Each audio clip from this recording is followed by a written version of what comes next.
দুর্গাপুর মহকুমা হাসপাতালের মুকুটে নতুন পালক। গর্বিত আজ দুর্গাপুর মহকুমা হাসপাতালের চিকিৎসক থেকে কর্মীরা। স্বাস্থ্যক্ষেত্রে দেশের সরকার বেশ কয়েকটি কঠোর মাপকাঠির মধ্য দিয়ে দেশের হাসপাতালগুলি মানদণ্ড স্থির করে, আর এই মানদণ্ডের পরীক্ষায় সসম্মানে উতরে গিয়েছে দুর্গাপুর মহকুমা হাসপাতাল।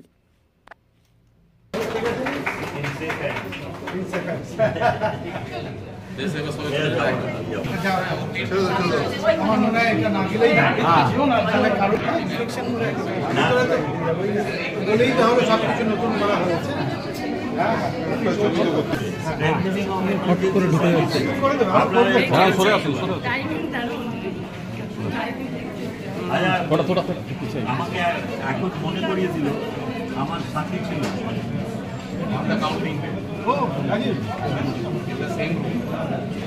স্যার একবার এদিক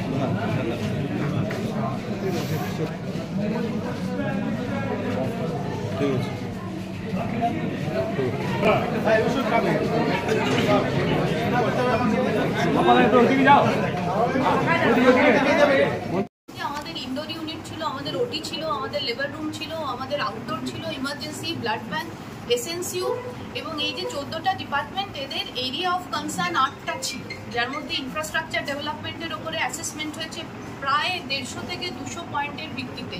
ইনফেকশন কন্ট্রোল ছিল, ক্লিনিক্যাল সার্ভিস ছিল, ইনপুটস ছিল। এই নিয়ে টোটাল 8টা এরিয়া অফ কনসার্নের উপরে আমরা এই এক্সামে বসি এবং এই 14টা ডিপার্টমেন্ট প্রত্যেকটা স্কোরিং কিন্তু 80%-এর ওপরে এসেছে। এখানে ইন্ডিভিজুয়ালি আমাদের কর্মবন্ধু থেকে শুরু করে, মানে যাদেরকে আমরা সুইপিং স্টাফ বলি, সেখান থেকে শুরু করে নিয়ে ক্লিনিক্যালে যে ডাক্তারবাবুরা রয়েছেন, নার্সিংয়ের দিদিরা রয়েছেন, অ্যাডমিনিস্ট্রেশনে যারা রয়েছেন, এদের প্রত্যেকের অ্যাসেসমেন্ট হয় অন্তত 150 থেকে 200 কোয়েশ্চেন্সের ওপরে। এবং সেখানে আমাদের রেকর্ডস কিপিং কি, ক্লিনিক্যাল সার্ভিস কোন স্ট্যান্ডার্ডে দেওয়া হচ্ছে, পিএইচডির অ্যাসেসমেন্ট থেকে শুরু করে ইনফেকশন কন্ট্রোল কোন লেভেলে রয়েছে, এই প্রত্যেকটা এরিয়াকে একদম থরলি স্ক্রিনিং করা হয় ফর 3 to 4 ডেজ, তারপরেই অ্যাসেসমেন্ট হয়েছে। ঠিক আছে, তো তাতে আমাদের প্রত্যেকটা ডিপার্টমেন্টই মোর দ্যান 80% স্কোর করেছে এবং সবথেকে ভালো স্কোর করেছে আমাদের সিসিইউ এবং আমাদের আইপিডি। সিসিইউ স্কোরিং আমাদের 99% আমাদের আইপিডিও 99% উপরে স্কোর করেছে এবং সেখানে প্রত্যেক লেভেলের স্টাফের ইন্টারভিউ হয়েছে। আমাদের গ্রুপ ডি ভাইয়ের ইন্টারভিউ হয়েছে, ডক্টরের ইন্টারভিউ হয়েছে, নন মেডিকেল স্টাফের ইন্টারভিউ হয়েছে এবং প্রত্যেকে খুব ভালোভাবে ইন্টারভিউ ফেস করেছেন এবং নিজেদের রেকর্ডস, নিজেদের সার্ভিস অ্যাসেসমেন্ট ভীষণ ভালোভাবে তারা প্লেস করতে পেরেছেন। তাতে দুর্গাপুরের মহকুমা হাসপাতাল যে পর্যায়ে আছে সেটা আপনারা সকলে দেখলেন। আপনারা এটা মানুষের কাছে বলবেন, মানে আমরা ছোটোখাটো যদি কোনো মানুষের সন্দেহ হয় তাহলেই হাসপাতাল খারাপ হয়ে যায়। তো এই যে পেছনে এতজনের সমন্বিত প্রচেষ্টা রয়েছে, সকলে চেষ্টা করছেন যাতে মানুষকে ভালোভাবে পরিষেবা দেওয়া যায়, তার একটা মানদণ্ড স্থির করেছেন ভারত সরকার এবং সেটা বিভিন্ন পর্যায়ে এই মানদণ্ড অনুযায়ী ওরা পরিষেবার মানকে বিচার করে। তাতে আমরা মোট কত পেয়েছি অ্যাভারেজে? 87% পেয়েছে দুর্গাপুর মহকুমা হাসপাতাল। 92% এটা আমাদের হচ্ছে লেবার রুম এবং ম্যাটারনিটি ওটি, এবং 92%।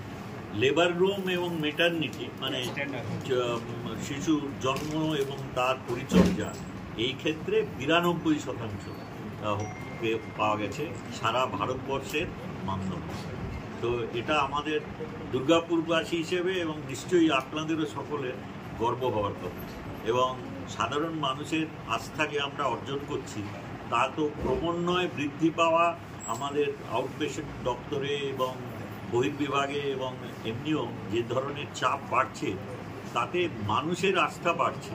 কিন্তু তা সত্ত্বেও এই ধরনের মানদণ্ডে যখন আমরা দেখতে পাই যে মান স্বীকৃতি পাচ্ছে সারা ভারতবর্ষের নিরিখে, তখন যারা এর পেছনে রয়েছেন তাদের আমরা তো নিশ্চয়ই খুব উৎসাহিত করার জন্যে আমরা যতটাই প্রশংসা করি সেটা যথেষ্ট নয়। কিন্তু সাধারণ রোগীদের ভেতরে, সাধারণ মানুষের ভেতরে যদি এই মানসিকতাটা গড়ে ওঠে তাহলে আমরা নিশ্চয়ই আনন্দ বোধ করব। কারণ যারা পেছনে অক্লান্ত পরিশ্রম করেন তাদের জন্যই তো এই পরিষেবার মানদণ্ড উঠতে পারে। এবং এর ফলে আরও আমরা সরকারের কাছ থেকে কিছু কিছু সুযোগ সুবিধা আরও নিয়ে আসতে পারবো দুর্গাপুরের মানুষের পরিষেবার মান উন্নয়ন এবং ব্যাপ্তি বাড়ানোর জন্য। আমি সকলকে, যারা আমাদের সহকর্মীরা এই হাসপাতালে আছেন, ডক্টর বিমান মণ্ডল তার নেতৃত্বে, তাদের এবং আমাদের রোগী কল্যাণ সমিতির যিনি চেয়ারম্যান, নতুন চেয়ারম্যান আসার পরে আমরা অনেক প্রগতি দেখেছি এবং খুব দ্রুততার সঙ্গে অনেক পরিবর্তন উনি করেছেন। পরিষেবা